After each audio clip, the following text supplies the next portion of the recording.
Assalamu alaikum wa rahmatullahi ta'ala wa barakatuh. Bandeko nanga ba musulman to banga nzambe ya solo.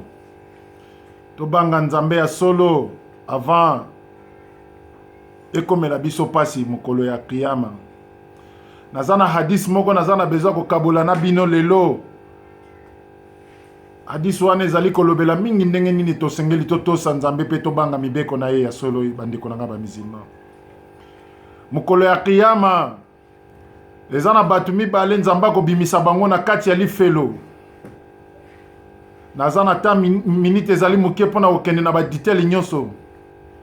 Nzamba ko tuna bango mibale ya ko bimisa bango na lifelo ko tuna bango. Lifelo ezali ndenge nini boyoki yango ndenge nini ezali ndenge nini bosali nini boyoki nini kuna na kati ya lifelo. Bo expliquer nga mayelekeli bino na kati ya lifelo. Batu na mibale bakoloba ya Allah ezali place oto koki ko expliquer eloko moko te.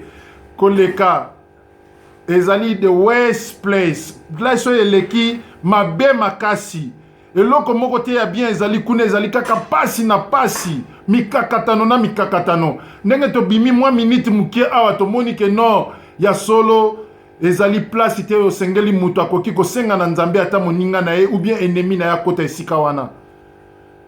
Alors ya Allah subhanahu wa ta'ala koloba na bango bozonga na kati ya lifelo. Bozonga na kati ya lifelo.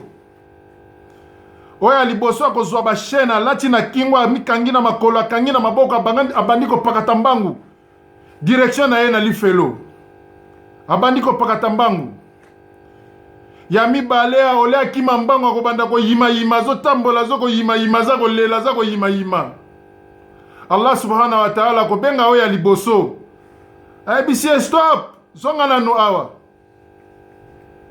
Pona nini na lobi na yo zonga na kati ya lifelo alors que tango na tunio lifelo ezalo lenge nini olobi na nga lifelo ezali place ya mabe place ya moto toza ko zika me toza ko kufa te ya Allah. Pona nini oyoki elengi ya kokanga bisaka na yo obandi mbangu lisusu zokende na kati ya lifelo wana mutu wana koloba o Allah na sali yango na sentiment pe na bobangi yo makasi ya Allah.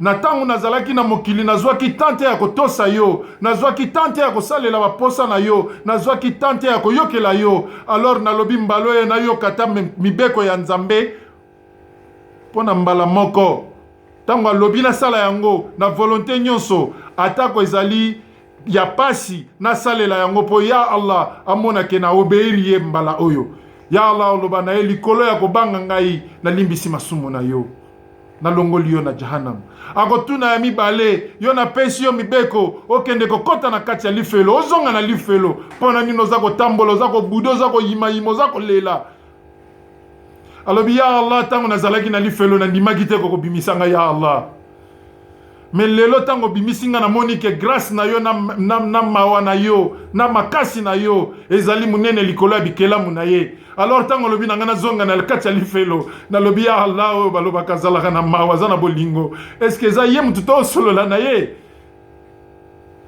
yango na lai ko tambola na otala na sima na zo lelo tala ngayo yokela nga mawa ya Allah loba likolo oyebi ke nazali ya mawa naza ya bolingo na limbisi yo pe na pesi yo okozonga na kati ya paradis okota na paradis otika obimi na kati ya lifelo o bandeko nanga ba musulman est-ce que mutu moko na kati na bino ameka ko vandela lituka soko lingyo yeba jahannam ezali ndenge nini ndeko nanga musulman lelo na invité yo okanga porte na yo ya ndaku okanga bwaka fungola libanda ocha resho komi rouge o vandela yango wallahi soki porte bukanite ba okuta obimi libanda porte bukanite likolo ya douleur ya resho yo vandela ki alors jahannam lifelo ya nzambe ezali ndenge nini tobanga nzambe ya solo nzamba apesa biso bobangi apesa biso imani ya kolanda ye pe ya kobanga ye. Assalamu alaikum wa rahmatullahi ta'ala wa barakatuh.